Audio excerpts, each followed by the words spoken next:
going on, guys? Welcome back to the channel. It is a beautiful day at our new apartment. Say hello to the Mustang. And now this is where it gets hard, trying to decide between the R1, the stunt Grom, or the street Grom. The main purpose of this video is to give you guys an explanation of why I now have two Groms, the red one and the black one, instead of just the one. Like, it doesn't make sense to get two Groms. They do the same thing, right? Well, I'm gonna explain that in just a second.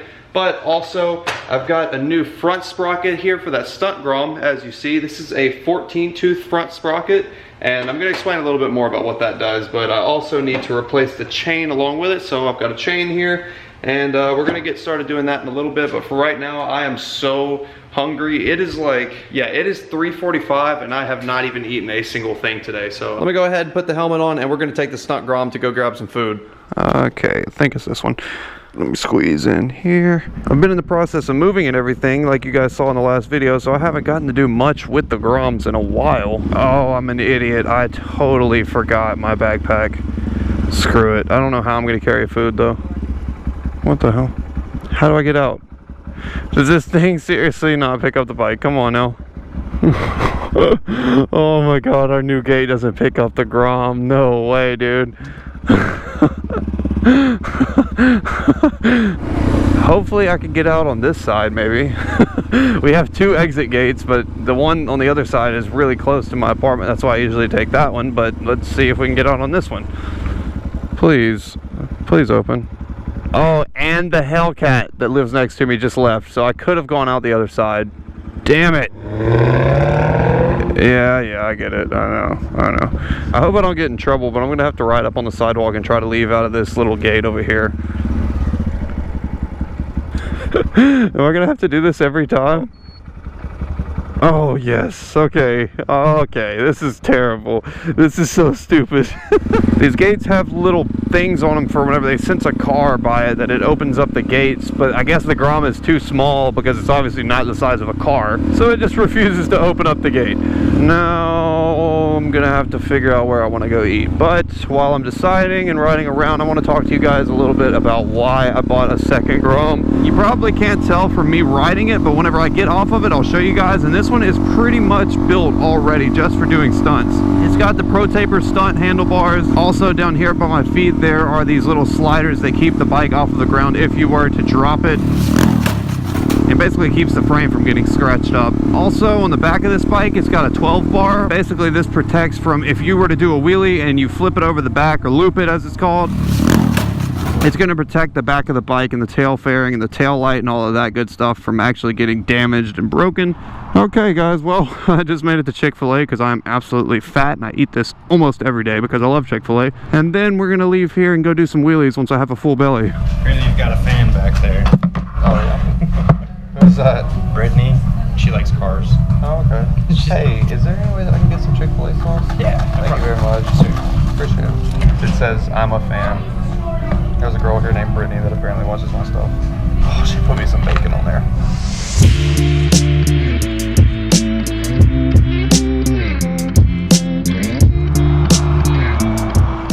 Okay, I am stuffed. Whenever I walked in, I heard somebody, it sounded like a girl from the back of the restaurant, like in the kitchen area. It sounded like she just started screaming and she said, "Hi Gavin," or something like that. And I was like, what? But I kind of just ignored it because I didn't know if that's what I heard, and I didn't want to be conceited and be like, who's calling my name? Well, then the guy comes to bring me my food and he said, hey, you have a fan in the back. He said, oh, her name's Brittany. And so yeah, I did hear my name get called. So Brittany, if you're watching this, thank you so much for the extra like 10 pieces of bacon on my chicken sandwich. Anyways, let's go ahead and talk about what I am going to be doing as soon as we get back home and what the point of today's video was. I bought this bike as a stunt Grom. I wanted a Grom that I could do stunts on and learn how to wheelie real good and learn how to do a bunch of tricks and all of that good stuff. And I also wanted the other Grom because I'm going to be doing some go fast stuff on it. And I'm not going to give you guys any hints about it yet, so just hang on. But the main thing is that this Grom, though it does have a bunch of stunt parts on it, actually has the wrong gearing. And basically basically the gearing on these motorcycles are controlled by what's called sprockets. That's pretty much every chain-driven motorcycle has sprockets, and that controls the gearing. So the stock sprockets on these Groms do not have a lot of torque and therefore do not want to pop the wheel up. Now, a really common thing to do is go down a tooth in the front sprocket. And basically, if you guys are unsure about how gear ratios and everything like that works, it's a bunch of engineering concepts, and I've taken a lot of engineering classes, so I understand really well about how the gear ratios and everything like that works. So if you guys don't understand them, then just take from this that basically lower teeth in the front and bigger teeth in the back will make more torque. So either one of those. Well, this one is on stock sprockets, so you notice that whenever I dump the clutch, it doesn't really want to come off the ground. So anyways, the most common gear ratio is down one tooth up front, which makes it a 14 tooth front sprocket instead of the stock size, which is 15 tooth. And if you guys saw before I left my house to go get Chick-fil-A, that is actually what I have sitting at home right now that we're going to be trying to put on this bike and doing some wheelies with. So anyways though, enough of that. I've explained wheelies and blah blah blah, my struggles with this bike and why I got that sprocket. Let's go ahead and move on to why I have the black Grom and the red Grom. So first off, let me give you some backstory. I bought my first Grom years ago, like probably 3 to 4 maybe years ago. Loved that bike. I rode it around everywhere, but my only complaint was, as you guys see right now, I'm full throttle and the bike is only at 50 miles an hour, which obviously really sucks for trying to ride around town on busy roads and in traffic, especially because you can't get going fast enough and you can't, I don't know, it just creates a lot of problems. So I always wanted to figure out some way to get a Grom fast. So I bought the black Grom with intentions of basically making a fast Grom. But then I was like basically battling, I want to make it fast, but then I want to make it a stunt Grom. After battling myself, decided that I should just do both. So I went to Arkansas once again to go pick up this Grom. So basically I bought this red Grom as a stunt Grom so that I can have one on the side of my fast Grom that I decided to build. We just made it back home, so let me take this helmet off real quick and I'll talk to you guys some more on the other camera. Hang on. All right, that is much better. So anyways, I bought this red Grom to make it a stunt Grom. Like I said, it already has all the stunt parts on it. I got it for pretty cheap, so it was a great deal for me to use as a stunt Grom. Now, let's talk about the plans for the black Grom. Right now, I'm in between a few different options. One being a motor swap. There's a company that actually sells frame adapter rails for a CBR 300 motor. So bear with me here, just consider this.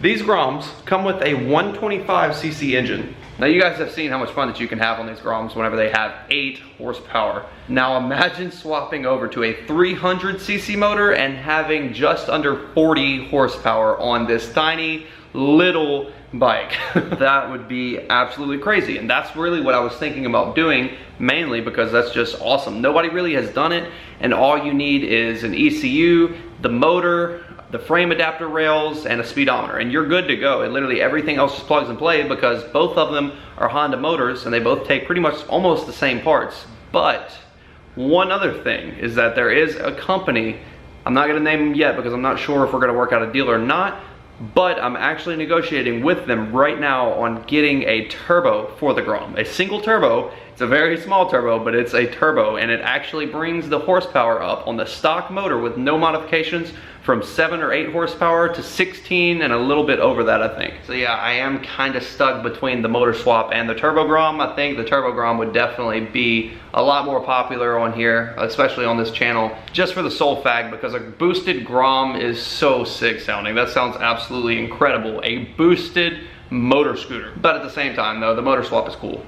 But anyways though, now you guys understand why I bought another Grom. I know it might not make sense to a lot of you guys, and why not just pick one or the other? I don't know, I kind of just wanted both, so why not just do it? Anyways though, next up here in a minute, I'm gonna get started on installing this front sprocket, which is the 14 tooth front sprocket that I was talking to you guys about a minute ago, and also swapping over to a new chain here. All right, so let's go ahead and get started on doing the work on this bike. I'm gonna set it right here, and then I've got this little motorcycle stand right here specifically for the Groms. And so here on the back, I've got these little things. They're called swing arm spools, and basically I'm gonna slide that into that little spool and lift the back of the bike up off of the ground so that it sits free.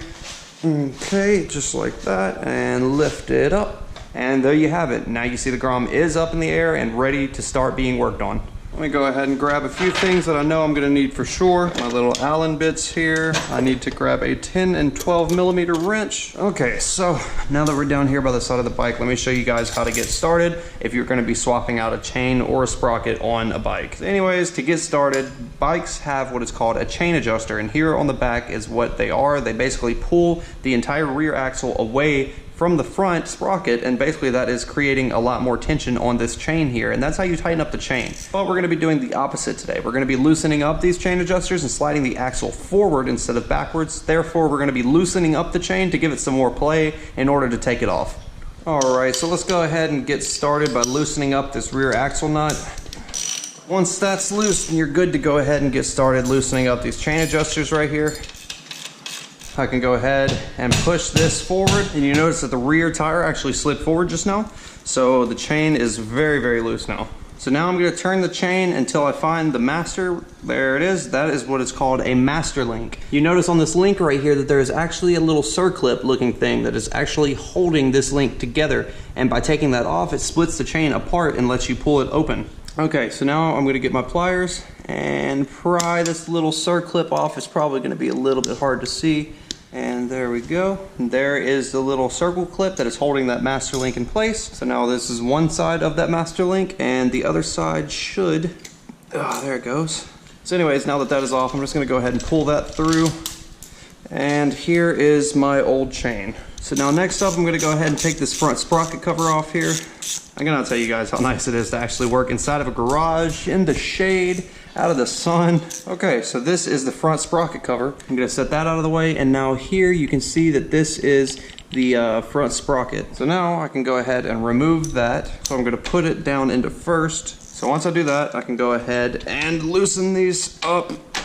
And the sprocket comes right off real nice and easy. Alrighty, so now that we have this front sprocket off, we can go ahead and set this one out of the way. Okay, now installation is just the same thing, very nice and easy.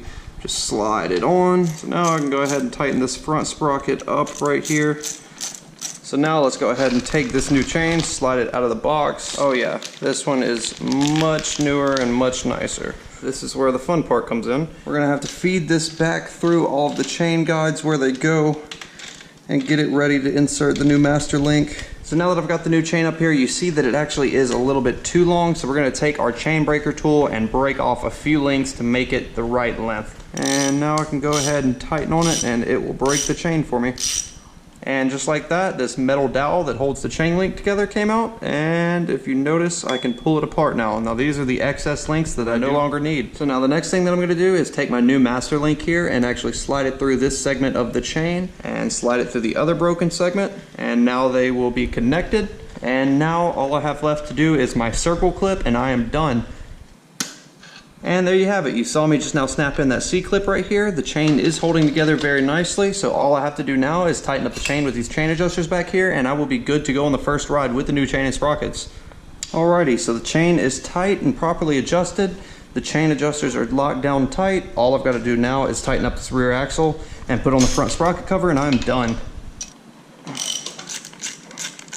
Okay, now that the front sprocket's on, everything is completely finished up, just like that. That was pretty simple, pretty easy, straightforward, right?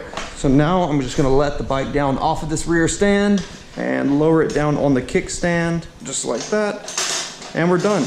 Let me go ahead and get all these tools cleaned up, and then I will talk to you guys in just a second. So let's go hop on the Grom and take it for his first test ride on the new sprockets. I am excited.